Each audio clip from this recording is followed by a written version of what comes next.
Pavel, of course, SoftBank could make the case that perhaps the derivatives were for hedging purposes. What did we hear in this result, in this earnings report? Morning.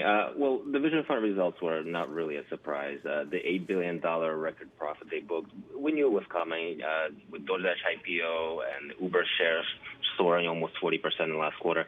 So the real surprise was the widening loss in this asset management trading unit.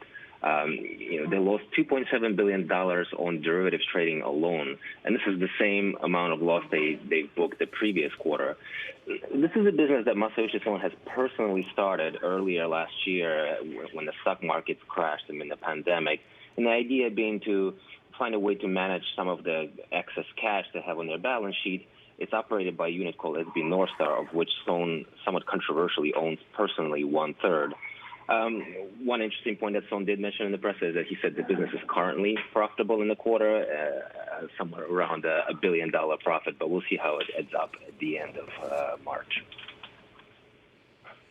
Pavel, the Vision Fund also poaching the head of Microsoft's venture fund, Najraj Kashyap. How big an addition is this to the ranks?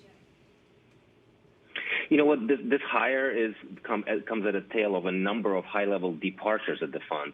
They lost the COO, they lost their head of IR, and most recently, two managing partners, very senior people, Colin Fan, who was best known for the somewhat troubled Greensill investment, and Jeff Hausenbold, who invested in DoorDash, but also the dog-walking app Wag.